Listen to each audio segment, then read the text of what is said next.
सर्वेभ्यो नमो नमः। कक्षा में उपस्थित सभी सदस्यों का आदर सहित अभिवादन एवं स्वागत भी। सभी सदस्य अपने अपने इष्ट देवता का ध्यान करें। माता गायत्री के मंत्रों का एक बार उच्चारण अवश्य कर ले। साथ ही अपने प्रेरणा के एवं अपने गुरुजनों को अंतर्मन से अभिवादन कर ले। हम लोगों के द्वारा प्रतिदिन प्रश्न कुंडली पर आधारित कक्षा आयोजित की जाती है। पूर्व की कक्षाओं में हम सबों ने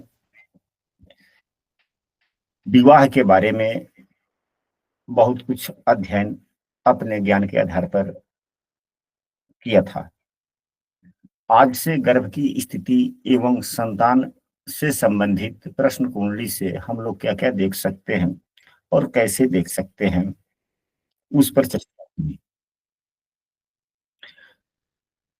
यदि कोई कक्षा में नया है एवं प्रतिदिन की कक्षा में शामिल पर दिख रहे नंबर पर व्हाट्सएप कर कक्षा में कंटिन्यू हो सकते हैं, या इस वीडियो के डिस्क्रिप्शन में हमने अपने व्हाट्सएप समूह का लिंक भी शेयर कर दिया। आप वहां से भी शामिल हमारे समूह में हो सकते हैं। यदि किसी सदस्य को विवाह एवं दाम्पत्य जीवन से संबंधित किसी भी प्रकार के मन में प्रश्न हो, संशय हो, वह समूह में लिख सकते हैं या वीडियो के कमेंट में भी लिख सकते हैं, ताकि हम उस विषय वस्तु पर भी आधारित कक्षा आयोजित करने का प्रयास करें। तो विवाह के बाद में यह एक महत्वपूर्ण पहलू होता है संतान का। जिसे संतान नहीं, उसका जीवन कुछ शुरू के कुछ दिनों, कुछ वर्षों तक तो आनंददायक रहता है, उसके बाद में एक कमी खलने लगती है।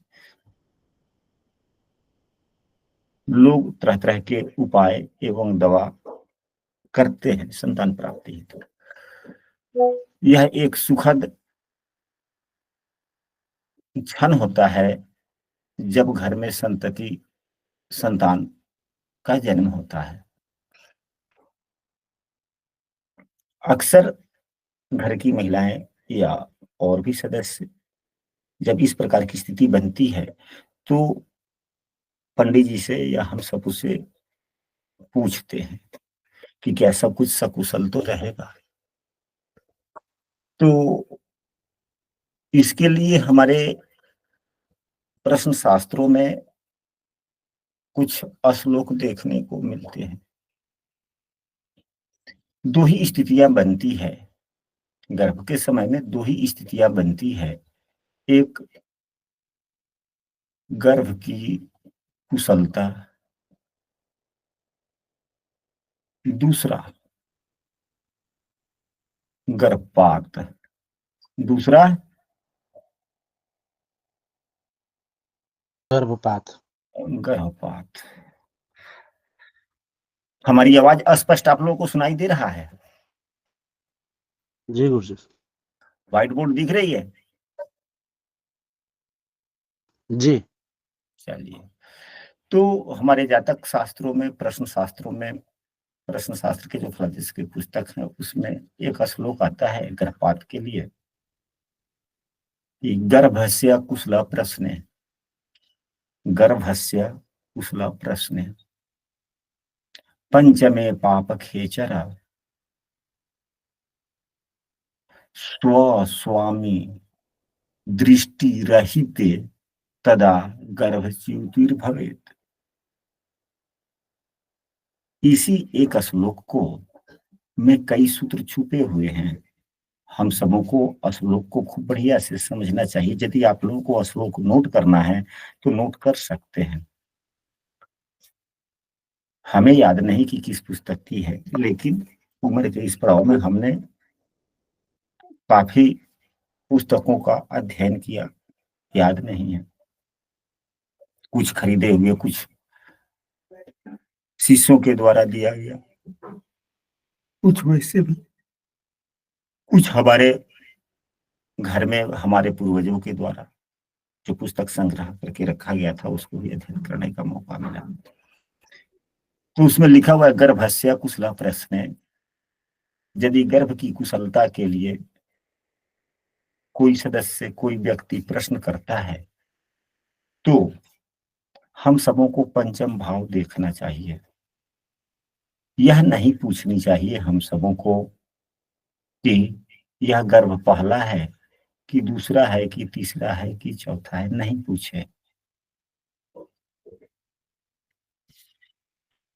या यदि प्रश्नकर्ता नहीं बतलाता है तो भी नहीं पूछा जाए। यानी कि कौन सा गर्भ है, पहला है, दूसरा है, तीसरा, चौथा, यह नहीं पूछना है। क्या करना है? नहीं पूछना। नहीं पूछना है। और पंचम भाव को आधार मानकर हम लोगों को प्रवेश करनी है। यदि प्रश्नकर्ता स्वयं ही बतलाता है कि यह हमारा दूसरा है, तीसरा है, चौथा है, तो प्रथम संतान के बारे में, गर्भ के बारे में अगर पूछ रहा है प्रश्न, तो पांचवा भाव। दूसरे संतान के बारे में पूछ रहा है तो पांचवे से तीसरा यानी कि सातवां भाव।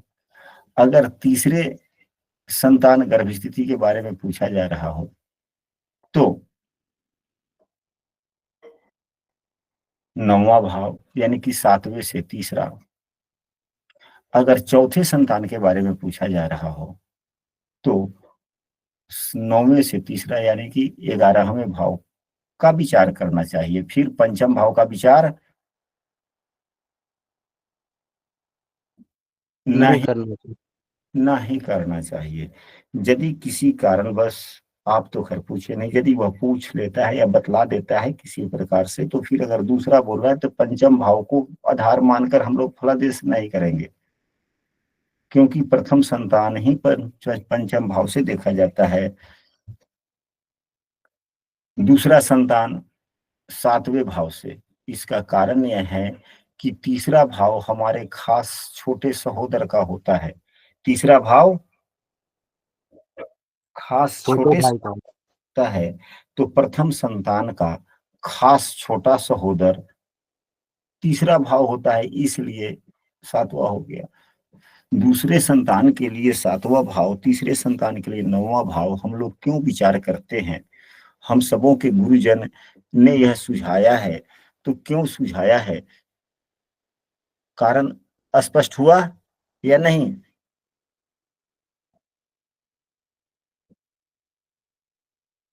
जी गुरु जी। कि सातवें भाव से दूसरे संतान का विचार किया जाता है, यह स्पष्ट हो गया। तो अब इस श्लोक पर हम लोग पुनः आते हैं कि श्लोक क्या है कि गर्भस्य कुशल प्रश्न। यदि गर्भ की कुशलता के लिए प्रश्न किया जाता है और पंचमे पाप खेचर, यानी कि जिस भाव का प्रवेश कर रहे हैं, पंचम भाव को कर रहे हैं, सप्तम भाव का कर रहे हैं दूसरे संतान के लिए, या नवम भाव का फलादेश कर रहे हैं तीसरे संतान के लिए, यह तो निर्णय प्रश्न होने के बाद में, वस्तुगत स्थिति पता चलने के बाद में निर्णय होता है। हम लोग पंचम भाव को ही आधार मानकर फलादेश कर लें। पुस्तकों में पंचम भाव ही केवल इसलिए लिखा गया है कि प्रथम संतान पंचम भाव से देखा जाता है। तो पंच में पाप खेचरा, यदि पंचम भाव में पाप ग्रह हो, पंचम भाव में पापग्रह। पापग्रह कौन कौन से ग्रह होते हैं आप सबों को ज्ञात है, जैसे सूर्य, मंगल, शनि, राहु एवं। तो यहाँ यह हो गया स्व स्वामी दृष्टि रहिते तदा गर्भच्युतिर्भवेत्। और अपने स्वामी से भी दृष्ट न हो, यानी कि पांचम भाव में पापग्रह हो और अपने स्वामी के द्वारा देखा नहीं जाता हो। तो पंचम भाव में 6 नंबर बनी हुई है। 6 नंबर राशि के स्वामी बुध देव होते हैं, जैसा कि यहाँ पर आप देख सकते हैं। क्या बुध देव देख रहे हैं इस भाव को? तो बुध देव देखें, 14 अंशों के हो करके बलवान अवस्था में हैं, मजबूत हैं, भले यहाँ नीच के हैं लेकिन मजबूत हैं, क्योंकि अंशात्मक मान 14 सूर्य देव से 17 अंशों की दूरी है, अस्त भी नहीं है, शुभ ग्रह की राशि में है, शुभ ग्रह से युक्त है, और इनकी उच्च की दृष्टि अपने भाव पर पड़ रही है। तो अपने स्वामी से दृष्ट हुआ या नहीं हुआ?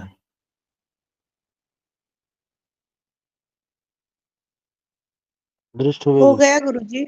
दृष्ट हो गया, इसलिए यह सूत्र प्रभावी यहाँ पर नहीं हो रहा है। यदि अपने स्वामी से, भाव के स्वामी से यदि दृष्ट नहीं होता तो गर्भपात होने की संभावनाएं बनती।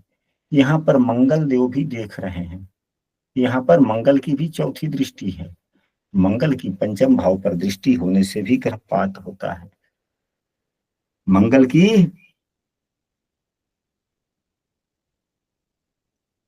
चौथी दृष्टि पड़े या आठवीं दृष्टि पड़े या सातवीं दृष्टि पंचम भाव पर पड़े तो गर्भपात होता है। परंतु यदि वह मंगल देव सप्तमेश, यदि मंगल देव सप्तमेश या लग्नेश होते हैं तो उस स्थिति में वैसी बातें नहीं होती, क्योंकि यहाँ पर मंगल देव सप्तमेश हैं। संतान का जन्म कब होता है, किस स्थिति में होता है? संतान के जन्म के लिए दो का सहयोग होना आवश्यक है। कौन कौन? लग्न एवं सातवां भाव दोनों के सहयोग से पंचम भाव के फल प्राप्त होते हैं। तो जो स्वयं सप्तमेश है, जिसके सहयोग से, यदि या पुरुष ने पूछा हो तो उसकी पत्नी, यदि महिला ने पूछा हो तो उसके पति, तो क्या महिला या पति जिसके संतान के बारे में जो प्रश्न ही पूछ रहा है, क्या वह चाहेगा कि हमारा संतान जन्म न ले? ऐसा सोचेगा? कभी नहीं गुरु। तो क्या इस स्थिति में मंगल देव तो स्वयं सप्तमेश है, दो में से एक तो वही है, तो यदि उनकी दृष्टि पड़ रही है तो क्या गर्भपात होगा? नहीं गुरु जी। क्योंकि वही बात है, यदि मंगल की दृष्टि पड़ती है तो गर्भपात होने की संभावनाएं बनती है। सूर्य देव की दृष्टि पड़ती है तो गर्भपात होने की संभावनाएं बनती है। परंतु वहीं सूर्य या मंगल सप्तमेश या लग्नेश हो जाए तो उनकी दृष्टि उतनी नुकसानदायक नहीं होती है। यहां तक बात स्पष्ट हो गया? जी गुरु जी। अब क्या इस जितने हम लोगों ने अभी दो स्थितियां पढ़ी, अगर शनि से दृष्ट हो जाता, केतु तो यहाँ पर है, तो केतु का तो परिहार पंचम भाव में पापाग्रह की स्थिति का परिहार हो गया, क्योंकि भाव के स्वामी अपने बलवान होकर अपने भाव को उच्च की दृष्टि से देख रहे हैं, इसलिए केतु का परिहार हो गया। मंगल स्वयं लग्नेश है, भले लग्नेश करें सप्तमेश है, इसलिए परिहार हो। अब यहीं पे पापग्रह, भले ही यहाँ पे शनिदेव योग कारक हैं तो उन्नति समृद्धि के लिए योग कारक हैं, लेकिन अगर यहीं शनि की दृष्टि होती तो नुकसानदायक स्थिति हो जाता। शनि अष्टम भाव में भी होते तो 10वीं दृष्टि देखते, या शनि देव 11वें में होते तो देखते, तो थोड़ी समस्याएं हो सकती है।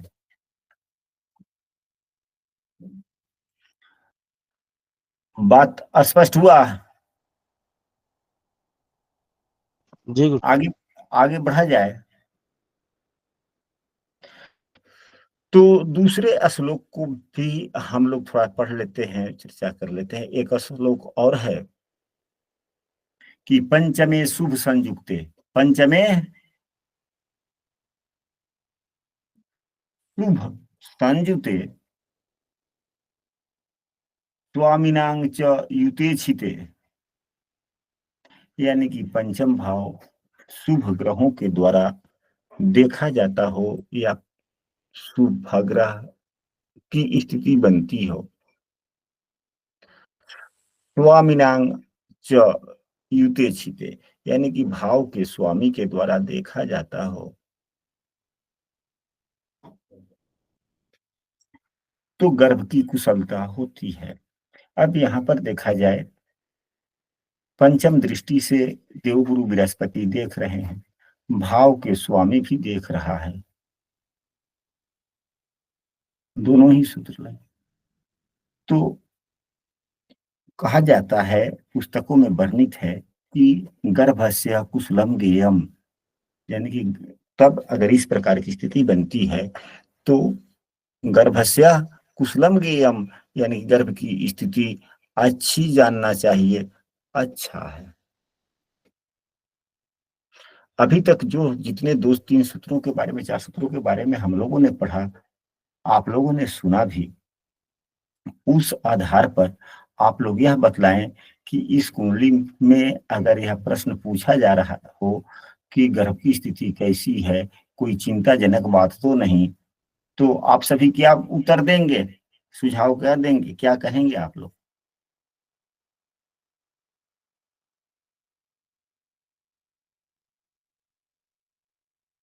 शायद हमारी आवाज आप लोग नहीं सुन पा रहे हैं। अच्छी है स्थिति, अच्छी स्थिति होगी। अच्छी स्थिति है। फिर इसके बाद में आता है विशेष स्थिति की, आपसे पूछा जा सकता है कि पंडित जी अभी तो इतने ही महीने हुए हैं, 2-3 महीने हुए, 4 महीने हुए हैं, क्या अंतिम अंतिम तक सभी स्थितियां तो ठीक रहेगी या नहीं? इस प्रकार के भी प्रश्न पूछे जा सकते हैं आप लोगों से। फिर उसका क्या उत्तर हो सकता है कि किस महीने में ज्यादा हमें सतर्कता बरतने की आवश्यकता है, ऐसे भी प्रश्न पूछे जाते हैं। ग्रामीण इलाकों में तो थोड़ा ज्यादा ही पूछ लिए जाते हैं कि हाँ पंडित जी ऐसी स्थिति है, कोई पूजा वूजा हो, करवाना हो तो कह दीजिए, करवा लेते हैं, ताकि सभी कुछ स्थिति सामान्य रहे, सुखद प्रसव हो जाए, कोई दिक्कत न हो।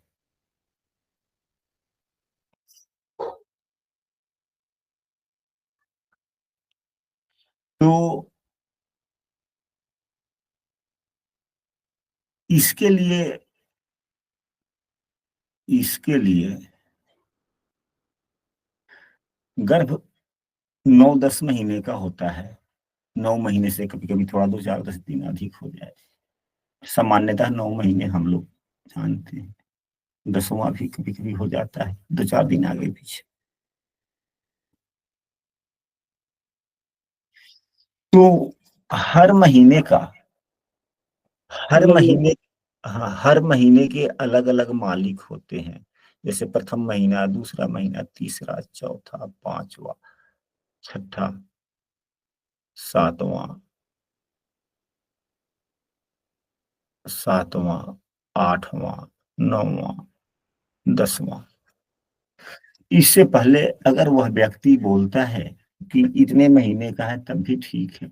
यदि व्यक्ति नहीं बोलता है तो हम लोग कैसे समझेंगे कि गर्भ की स्थिति कितने माह का है? यह हम सबों को समझ लेना चाहिए पहले कि गर्भ की स्थिति कितने माह का है, कितने माह का गर्भ है।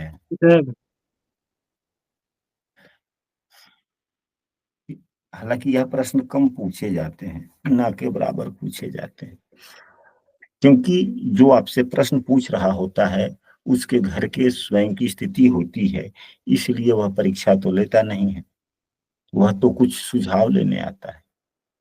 लेकिन आप स्वयं बोल सकते हैं, बतला सकते हैं। तो जो भी लग्न होता है, प्रत्येक लग्न में, एक लग्न में 9 नवमांश होते हैं। कितने नवमांश होते हैं? 9 9 9 नवमांश होते हैं। और गर्भ की माह भी कितने होता है? सामान्यतः 9वां महीना था, 9 महीने सामान्यतः। हालांकि 9 महीने से कभी कभी 2-4 दिन आगे पीछे हो जाते हैं, उतना हम मेडिकल लाइन से नहीं जुड़े हुए, इसलिए क्लियर नहीं बता सकते। तो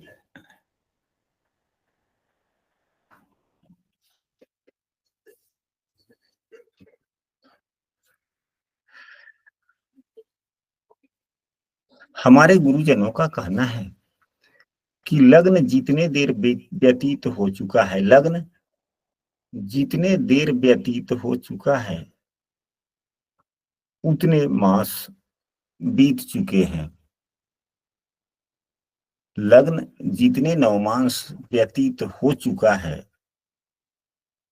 उतने महीने व्यतीत हो चुके हैं।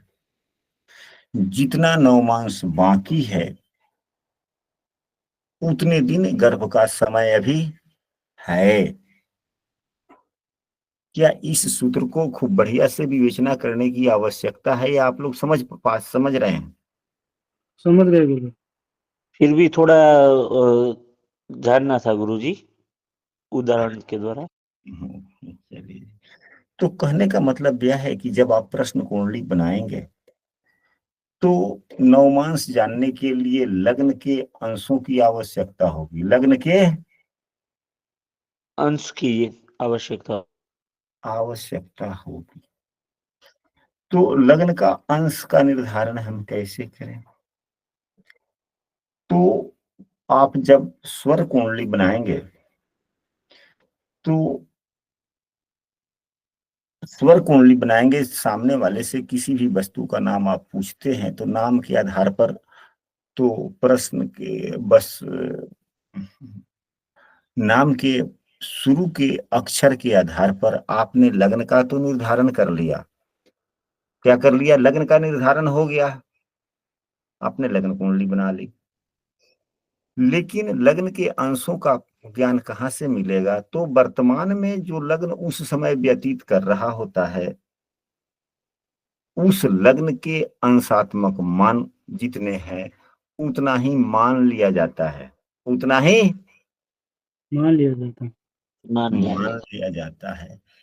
अब आप ही लोग बोले कि लग्न का यहाँ पर हमने अंशात्मक मान नहीं लिखा है। यदि अंक कुंडली बनाते हैं तो बीते हुए नवमांश के बारे में पता चल जाता है।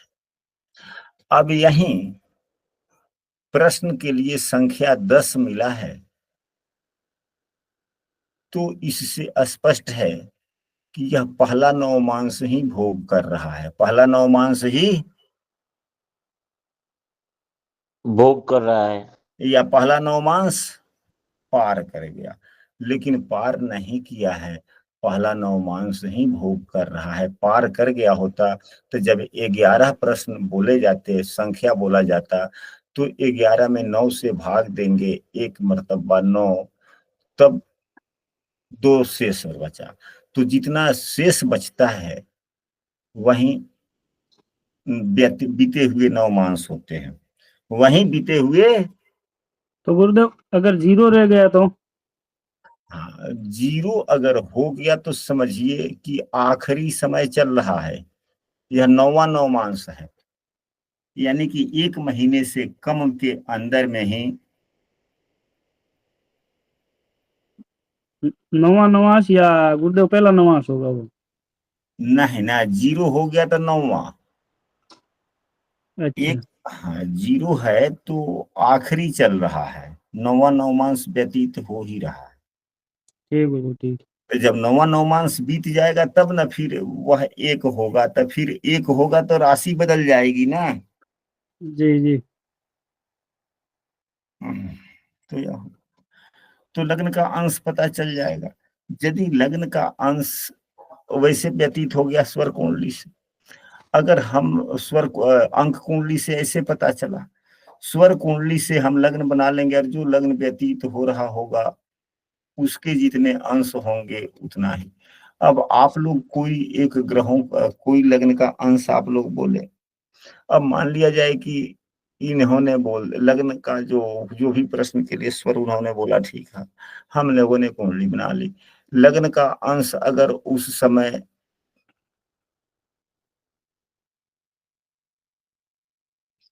लग्न का अंश यदि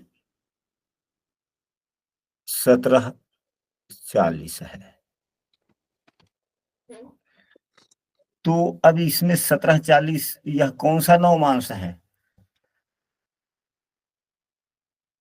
छठा छठा है, क्योंकि 0 से 3 20 पहला, फिर 6 40 तक दूसरा, फिर 10 अंश तक तीसरा, 13 20 तक चौथा, 16 40 तक पांचवा एवं 20 अंश तक छठा। अब यह 20 अंश तक छठा नवमांश है, यानी कि 5 नवमांश पूर्व में व्यतीत हो चुके हैं, इसलिए गर्भ का माह 5 महीना बीत चुका है, छठा महीना चल रहा है। चल रहा है। तो हम क्या कह सकते हैं कि प्रसव लगभग 2 ढाई महीने के आसपास में, हो जाएगा। क्योंकि 6.5 नहीं, नहीं, 5.5 महीना। तो अब 9 में से 5.5 घटा देंगे तो कितना हो जाएगा? 3.5 होगा ना। जी। जी। 9 में से 5 घटा देंगे तो 4 हो गया। नहीं नहीं, ये तो 5 9 मास बीत चुका है। तो 5 महीने बीत चुके, छठा महीना चल रहा है। तो 6 3 9, 6 के बाद में अभी 3 महीना, यानी कि लगभग 3.5 महीना के आसपास में बाकी है। अब हम लोग दिन का निर्धारण कैसे करेंगे? महीने का तो निर्धारण कि 5 महीने बीत गए हैं। अब यहाँ पर दो प्रश्न है कि कितने दिन का गर्भ गर्भ है, या प्रसव कब तक होगा। दोनों प्रश्न अलग अलग है, लेकिन उत्तर एक ही कायदे से आ जाएगा। तो यहाँ पर 1740 है, तो यह 1640 से कितने अंश आगे हो गया? 1 डिग्री। डिग्री। 1 डिग्री आगे है। इसको भी हम लोग समझ सकते हैं कि एक नवमांश में कितने अंश होते हैं? तो 3 20। 20। 3 20 होता है। तो वह 3 डिग्री होता है, 20 कला होता है। तो 3 को भी हम लोग कला में बदल देंगे तो 60 से गुना करेंगे तो 180 हो जाएगा, और 20 को इसमें जोड़ देंगे तो 200 हुआ ना। कुल 200 जी। हुआ। 200 हुआ।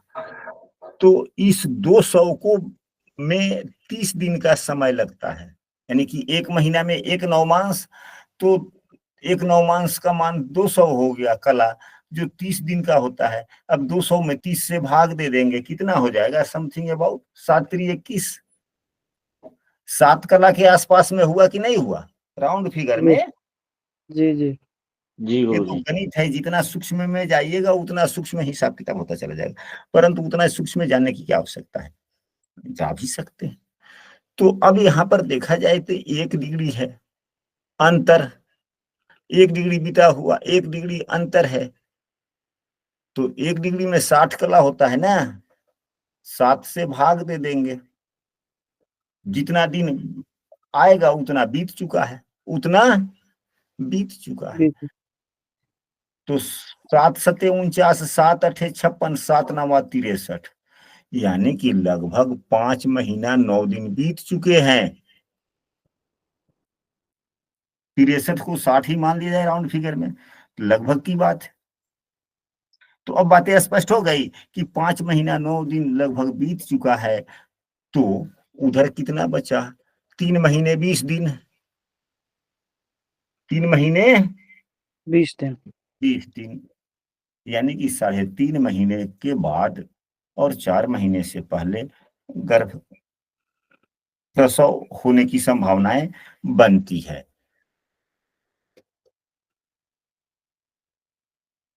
स्पष्ट हो गया अब? जी। अब यह भी प्रश्न पूछा जा सकता है कि पंडित जी यह बतलाइए, सब कुछ ठीक ठाक तो है, कोई दिक्कत तो नहीं है? कोई व्रत व्रत के लिए हो तो बतला सकते हैं, कोई पूजा पाठ हो तो बतला सकते हैं। ऐसे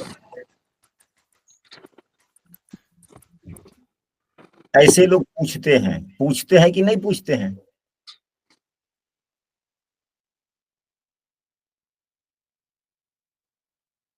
तो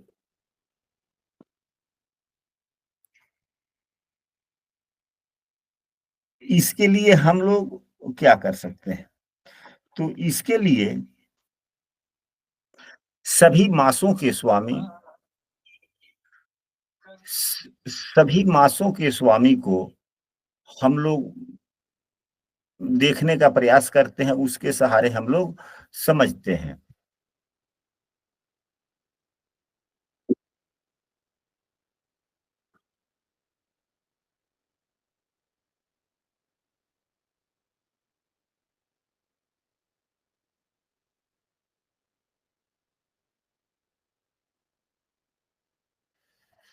तो यह तो बातें हो गई। अब इसके बाद में हम सबों को, जो अभी कुछ देर पहले हम लोगों ने चर्चा किया है कि सभी मासों के स्वामी के बारे में बतलाया गया है हमारे शास्त्रों में कि प्रथम महीना के स्वामी शुक्रदेव होते हैं। शुक्र क्या है? वीर्य का कारक है। वीर्य के ही संयोग से गर्भ की स्थिति बनती है। दूसरे महीने में रक्त, गर्भ के लिए रक्त का इकट्ठा होना या संचार होना जो भी है वह बनता है। तो रक्त के कारक मंगल देव हैं। दूसरे महीने के स्वामी मंगल देव हैं। तीसरे महीने में गर्भ में जो प्राणी होता है उसमें चेतना का उद्भव होने लगता है। चेतना के कारक देव गुरु बृहस्पति हैं।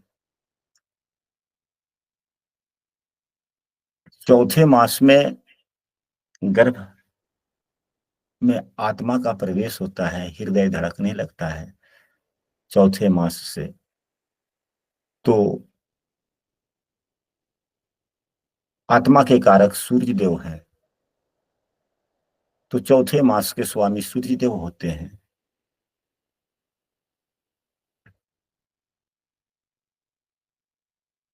पांचवें महीने में जो गर्भ के अंदर में पल रहा बच्चा होता है उसका मन मस्तिष्क सक्रिय हो जाता है। निर्माण होकर पांचवें महीने में वह सक्रिय हो जाता है। मन मस्तिष्क कुछ सोचने की स्थिति में आ जाता है, समझने की स्थिति में आ जाता है। चंद्रमा मन का कारक है। पांचवें महीने के स्वामी चंद्रदेव होते हैं।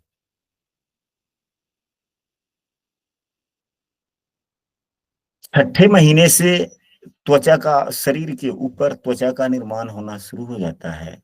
शनिदेव त्वचा के कारक हैं, बुधदेव भी हैं वैसे। तो शनिदेव छठे महीने के स्वामी होते हैं।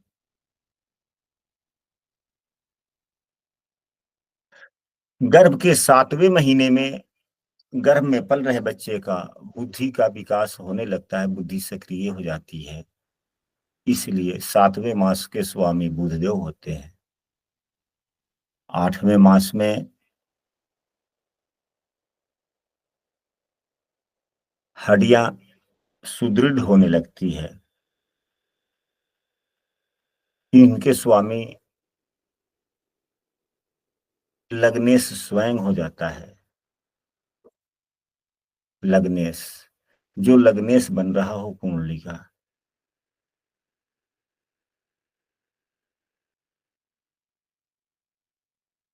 नौवें मास में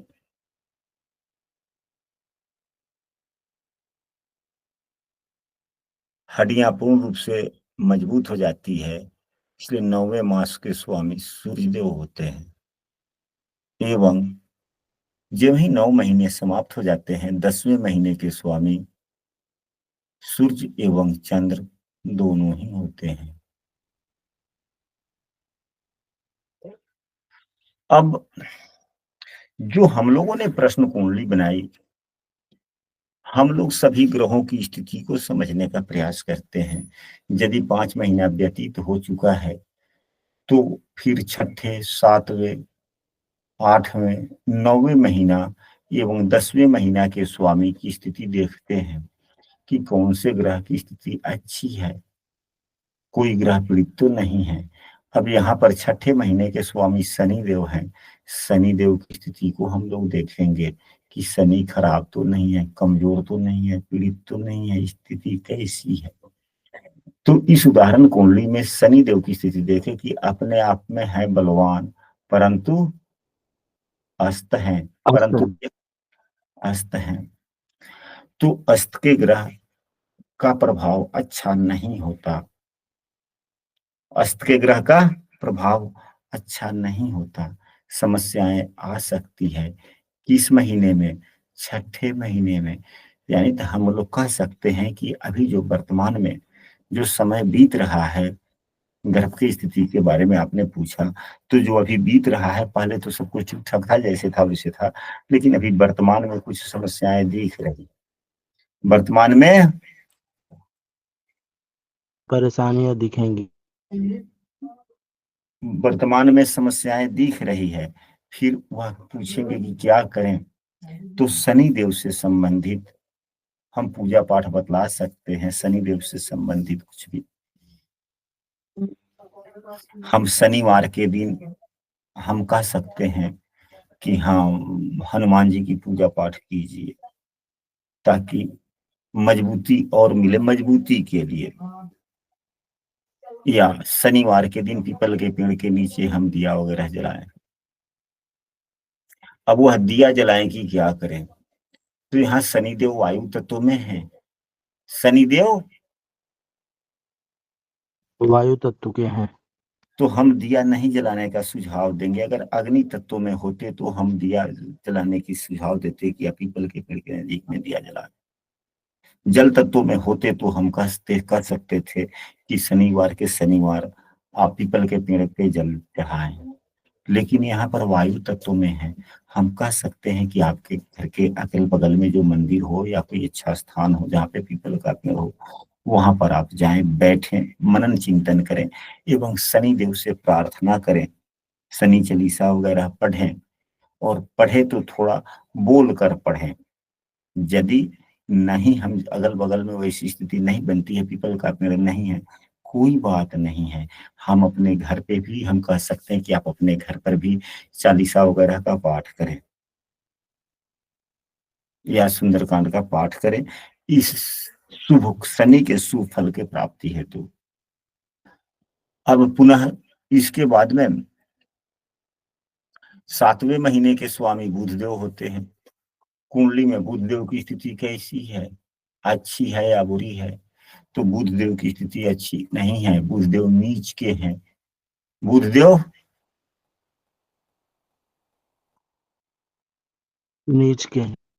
नीच के हैं। हम क्या सुझाव दे सकते हैं? कह सकते हैं कि 7वें महीने में भी कुछ संभावनाएं अच्छा नहीं दिख रहा है, परंतु इस से शुभ फल प्राप्ति हेतु बुध नीच के ग्रहों का दान वगैरह किया जाता है। दान करने का मतलब यह होता है कि हमारे अंदर में जो समस्याएं हैं, जिस प्रकार हम दान देते हैं वह वस्तु हमसे दूर जाता है। दान सबसे प्रिय वस्तु को देना चाहिए। जितना प्रिय वस्तु आप दान करेंगे उतना ही ज्यादा फल प्राप्ति होती है। अगर जो आपका कोई घरेलू सामान वैसे फिजूल है और आप किसी को दे रहे हैं, तो उसका उतना फल नहीं है। यदि सब्जी ही खरीद के, बुध देव है, हरा वस्तु का दान करना है, तो सब्जी ही दे, ऐसा कि जो आपको सबसे प्रिय भी लगता हो और अच्छा उसका भी। फल भी मिले। हाँ, जो आपके नजर में सबसे अच्छा हरा रंग का सब्जी हो वह खरीदें और दान दें। इसको तो विद्यालय वगैरह में, जहाँ पे हॉस्टल वगैरह में खाना पीना बनता है, वैसी जगह पे, क्योंकि बुध देव क्या है, बुध देव विद्यार्थी ही तो हैं, तो वह सब्जी विद्यार्थी खाए। या नहीं तो सभी ग्रहों का दान पंडित जी लोग लेते हैं, मंदिर में दे सकते हैं, पंडित जी को दे सकते हैं। इसके बाद में तो 7वें का। अब रहा 8वें भाव महीने का, तो 8वें महीने का स्वामी स्वयं लग्नेश हो जाता है। लग्नेश शुक्रदेव है, जो उच्च की स्थिति है, बहुत अच्छा है। क्या है?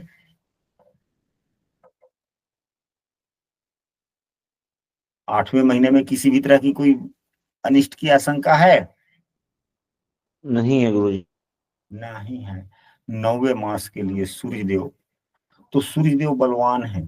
सूर्यदेव बलवान है। बलवान। अंशात्मक मान भी देख लेंगे, ग्रहों के नवमांश में भी देख लेंगे कि कहीं सुभग्रह की राशि में नवमांश में उच्च के हैं, नीच के हैं, उसको भी समायोजित कर फलादेश करेंगे। यहाँ 10म भाव में सूर्यदेव दिग्बली होते हैं। 10म भाव में सूर्यदेव दिग्बली होते हैं। इसलिए यह बलवान है, परंतु पापग्रह से युक्त हैं।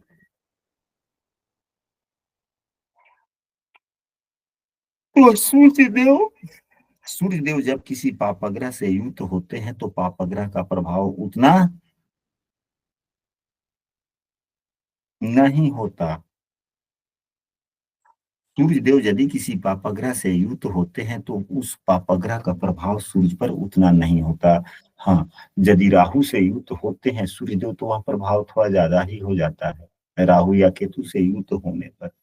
लेकिन अन्य पापग्रहों से उतना प्रभाव नहीं पड़ता, क्योंकि अन्य पापग्रह स्वयं सूर्य से युक्त होंगे तो क्या होगा, स्वयं अस्त हो जाएंगे। तो अस्त ग्रहों के पास में तो पावर है ही नहीं है, वह सूर्य को क्या कमजोर करेगा। तो 9वां महीना भी ठीक, 10वें महीने प्रसव की समय का होता है तो चंद्रमा को देखें, प्रसव के समय चंद्रमा। तो यहाँ पर इस उदाहरण कुंडली में चंद्रमा अपने स्वराशि का है। चंद्रमा स्वराशि का है। हाँ, अपने स्वराशि का है, इसलिए प्रसव के वक्त कोई समस्याएं आने की संभावनाएं नहीं है।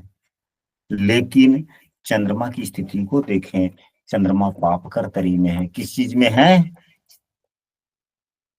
पाप कर्तरी में है।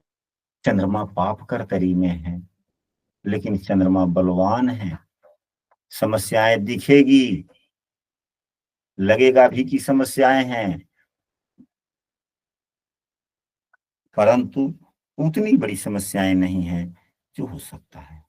सामान्यतः प्रसव, हालांकि अब तो कोई व्यक्ति घर पे नहीं कराता, अस्पताल लोग ही जाते हैं। तो हम ऐसे कह सकते हैं कि जब आप अस्पताल जाएंगे वहां पे डॉक्टर लोग तो थोड़ी समस्याएं बतलाएगा कि यह है वो है, ऑपरेशन करना पड़ेगा, फलना है फलना है फलना है। परंतु बाद में डॉक्टर साहब कहेंगे कि नहीं, हमने कहने के लिए कह दिया था लेकिन नहीं, नॉर्मल हो गया। ठीक है। चिंता बढ़ाने के बाद में सुखद समाचार, क्योंकि पाप कर्तरी भी तो अपना फल दिखलाएगा ना। तो समस्या दिखला दिया, परंतु चंद्रमा यहाँ मजबूत है, 22 अंशों का होकर के अपने स्वराशि का है। तो चंद्रमा बलवान हुआ या कमजोर हुआ? बलवान होगा। बलवान हो गया।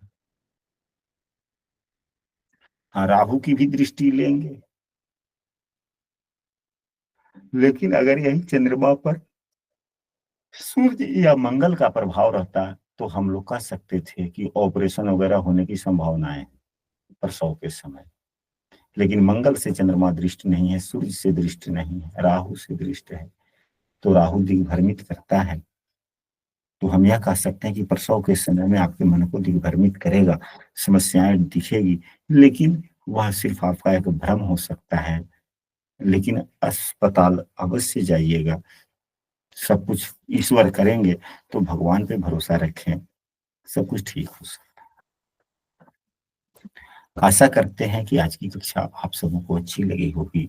यदि कक्षा अच्छी लगी है तो समूह में भी अवश्य लिखें, एवं या नहीं तो आप वीडियो के कमेंट में भी लिख सकते हैं कि कक्षा आपको कैसी लगी और अगला कक्षा किस विषय वस्तु पर हम लोग आयोजित करें, यह भी आप लोग अवश्य लिखेंगे।